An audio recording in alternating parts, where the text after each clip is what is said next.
Halo teman pemilih, dimanapun kalian berada, khususnya di daerah Kabupaten Kulon Progo, kini telah hadir Podium, podcast demokrasi dan pemilihan umum.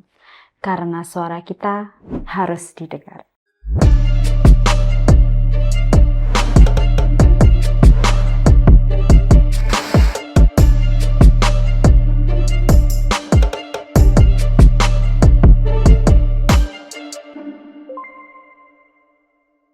Menu sarapan saya itu yang paling saya sukai itu adalah tempe garet itu. KPU ini kalau pas nggak pemilu atau pemilihan tuh tugasnya ngapain, Pak? Memang sebagian besar masyarakat menganggap bahwa KPU itu hanya bekerja ketika ada tahapan pemilu. Tapi itu hanyalah mitos, Mbak. Protes sih enggak, karena apa itu sudah kita niati dari awal untuk mengabdi sebagai Iya. penyelenggara pemilu, jadi sudah keluarga juga sudah tahu dan bahkan sering kita apa bekerja sampai 23.59 atau sampai jam 00 itu sering sekali Oh ketika iya. tahapan. Pasti nggak protesnya juga karena setorannya banyak kan, Pak?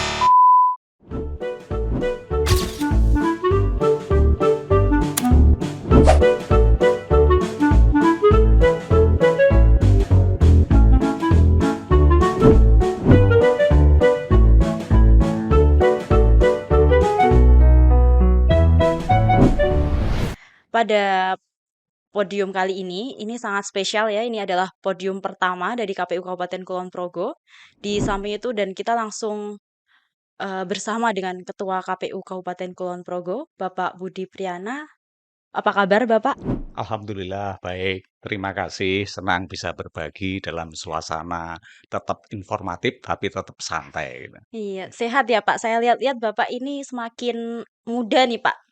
Hari ini tuh kayak bahagia banget gitu loh Pak. Ah, masa sih? Iya, tadi pagi sarapan apa Pak? Dimasakin apa nih sama istrinya? Eee, Menu sarapan saya itu yang paling saya sukai itu adalah tempe garet. Tempe itu kan, proteinnya tinggi tetapi juga, harganya murah, relatif terjangkau. Oh Itu iya gitu menu ya. favorit saya. Itu pantesan kelihatan sehat gitu loh Pak. Heeh. Amin amin. Oke Pak, saya di sini akan mewakili masyarakat pada umumnya menyampaikan pertanyaan yang ini sebenarnya pertanyaan ini tuh cukup legend Pak. Pertanyaan ini selalu ditanyakan secara berulang dan kita harus mengklirkan itu hari ini Pak. Pertanyaan itu adalah, KPU ini kalau pas nggak pemilu atau pemilihan tuh tugasnya ngapain, Pak? Ya, terima kasih. Memang, sebagian besar masyarakat menganggap bahwa, KPU itu hanya bekerja ketika ada tahapan pemilu. Tapi itu hanyalah mitos, Mbak. Karena faktanya KPU itu tidak hanya bekerja ketika tahapan pemilu.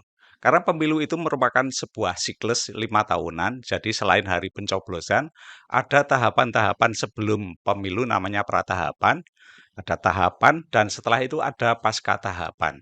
Dan di pasca tahapan ini, kita melakukan evaluasi-evaluasi terhadap pemilu sebelumnya untuk perbaikan-perbaikan pemilu berikutnya. Di samping itu, KPU juga di masa pasca tahapan ini kami juga melakukan pendidikan pemilih dan juga pemutahiran data pemilih Hmm, berkelanjutan. berarti kan bisa dicatat ya teman-teman kalau kita kerja tuh nggak musiman ya, Pak?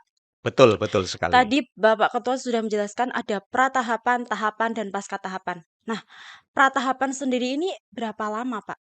Ah, Kira-kira berapa tahun, berapa bulan sebelumnya? iya, jadi gini, tahapan itu kan hari H pemilu itu kan diatur oleh nanti di PKPU, di PKPU tahapan, dan tahapan sendiri itu 22 bulan sebelum hari H pencoblosan. 22 bulan sebelum hari H pencoblosan itu untuk tahapan pemilu. Dan sebelum itu juga ada tahapan-tahapan persiapan, misalnya penyusunan-penyusunan Hmm. regulasi, evaluasi-evaluasi, dan sebagainya. Ya, jadi kurang lebih ya 2 tahun lebih lah untuk apa, pratahapannya ini. Tuh berarti salah ya, Pak. Kalau kan banyak yang beranggapan juga, lah kerja di KPU tuh 5 tahun sekali aja. Dulu saya juga sebenarnya berpikirnya kayak gitu, Pak. Sebelum saya pribadi masuk di KPU, saya mikirnya, ah kerja di KPU mungkin nggak terlalu berat karena kerjanya 5 tahun sekali. Ternyata sebelum tahapan pratahapan sendiri itu kita sudah 2 tahun ya Pak, hampir 2 tahun Ya. itu kita sudah berjalan. Nah, pas tahapannya nih Pak, saya ingin tanya, di pemilu dan pemilihan tahun 2024 kemarin, gimana Pak kondisi di Kulon Progo sendiri? Apakah ada masalah atau bagaimana Pak? Alhamdulillah untuk Kulon Progo baik pemilu maupun pilkada berjalan dengan lancar dan terbukti untuk pilkada ini tidak ada gugatan di Mahkamah Konstitusi. Berarti kan dapat kita simpulkan bahwa KPU Kabupaten Kulon Progo bekerja secara profesional dan penuh integritas. Dan untuk pemilu, meskipun di Kulon Progo ada gugatan di Mahkamah Konstitusi, tapi putusan Mahkamah Konstitusi memenangkan KPU Kabupaten Kulon Progo yang intinya bahwa kerja-kerja teman-teman di KPU Kabupaten Kulon Progo itu telah sesuai dengan regulasi, profesional, dan senantiasa menjaga integritas. Oh gitu. Tadi dijelaskan ada gugatan di pemilu ya Pak. Ya. Lalu yang menyelesaikan itu KPU sendiri atau bagaimana Pak? Oh iya, terima kasih. Untuk gugatan untuk pemilu itu gugatannya ke KPU RI, Mbak. KPU Hmm. RI. Tapi KPU Kabupaten Kulon Progo menyiapkan saksi-saksi, bukti-bukti untuk persidangan-persidangan di Mahkamah Konstitusi. Jadi kolaborasi antara KPU Kabupaten dengan KPU Provinsi dan KPU RI untuk Hmm. menyiapkan gugatan-gugatan tersebut. Hmm. KPU kabupaten sendiri yang menyelesaikan itu ada di divisi apa Pak? Kita biar teman-teman pemilih itu tahu. Kalau untuk gugatan di Mahkamah Konstitusi, itu yang menyelesaikan itu divisi atau yang menggawangi itu divisi hukum dan pengawasan. Tetapi divisi hukum dan pengawasan tentu saja tidak bisa bekerja sendiri, juga didukung oleh divisi teknis penyelenggaraan. Karena Hmm. bukti-bukti yang ada di TPS maupun di PPK, PPS itu kan yang menggawangi kan divisi teknis penyelenggaraan. Hmm. Sebenarnya di KPU sendiri, khususnya di KPU Kabupaten Kulon Progo itu ada berapa divisi Pak? Di balik KPU sendiri itu berapa tuh? KPU kabupaten, Mhm. kota, demikian juga KPU provinsi, itu ada 5 divisi. Ya, yang pertama divisi keuangan umum dan logistik itu yang saya sendiri selain sebagai ketua juga ketua divisi keuangan umum dan logistik dan juga ada divisi teknis penyelenggaraan pemilu dan ini ketua divisinya Bu Hidayatut Thoyibah. Ada divisi Sosdiklih Parmas SDM, ini ketuanya Bu Aris Yurhasana.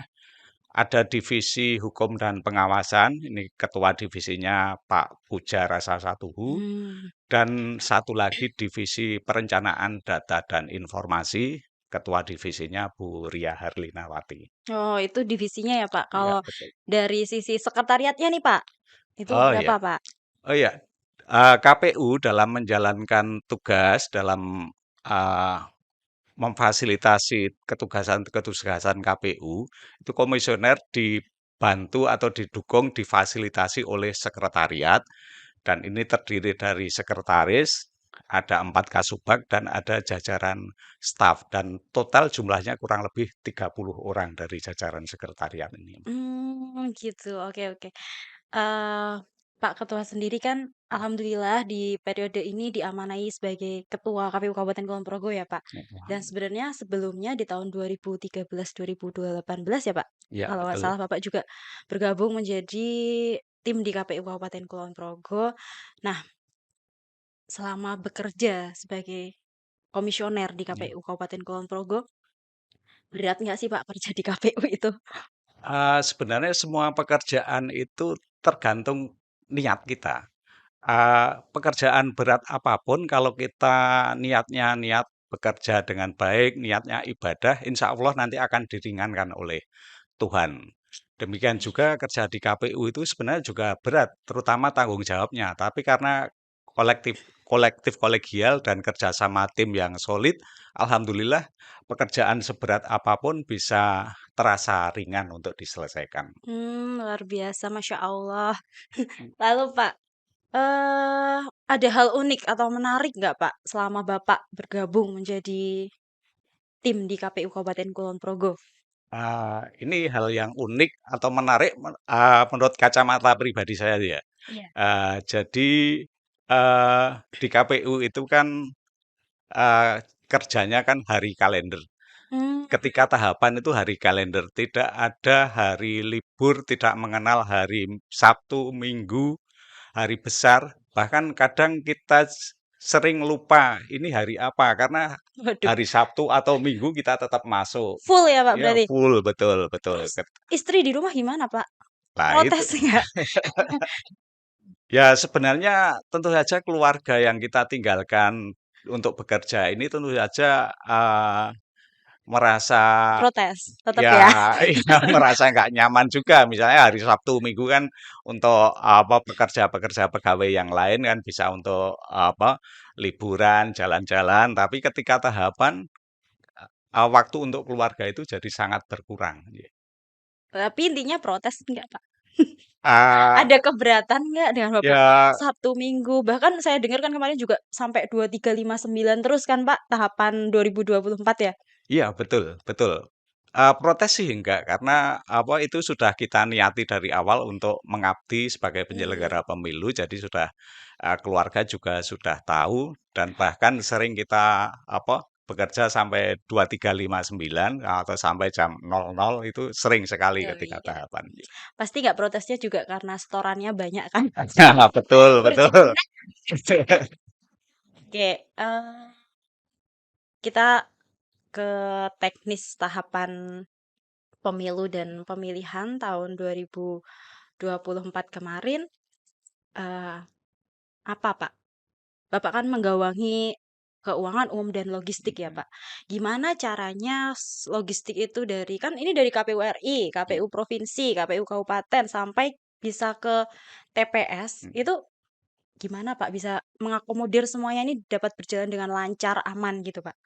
Ya, eh, tahapan-tahapan di pemilu eh, termasuk di dalamnya di apa divisi keuangan umum dan logistik sudah ada regulasi-regulasi yang mengatur.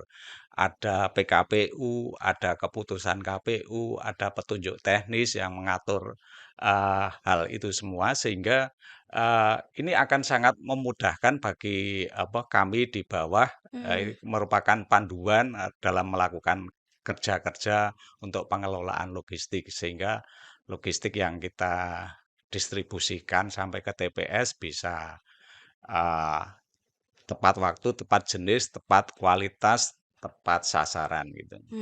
oke. Terus Pak, ini kita mau beralih ke teman-teman Gen Z. Nah, apa nih Pak pesan Bapak terhadap para Gen Z, kaum milenial juga, para calon pemilih pemula, supaya menghasilkan pemilu yang berkualitas, pemilu dan pemilihan yang berkualitas ke depannya?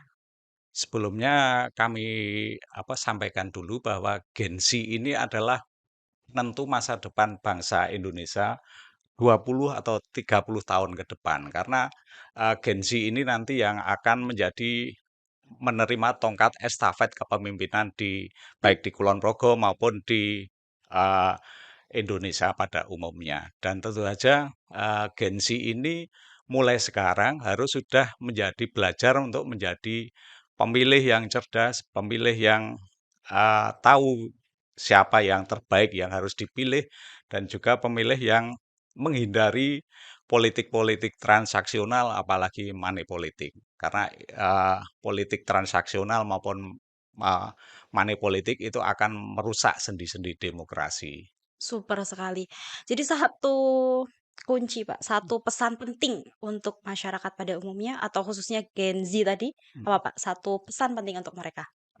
Untuk satu kata aja untuk Gen Z dan juga masyarakat Kulon Progo pada umumnya adalah partisipasi. Hmm. Catat ya teman-teman, partisipasi kalian sangat berarti untuk KPU Kabupaten Kulon Progo. Terima kasih Bapak Ketua Iya, telah sama-sama. berkenan hadir dalam podium kali ini. Dan untuk teman-teman pemilih dimanapun kalian berada, selalu tunggu podium selanjutnya akan membahas tentang apa. Kalian juga bisa komen akan dibahas tentang apa. Kita akan mengakomodir komen-komen kalian. Terima kasih, sampai jumpa.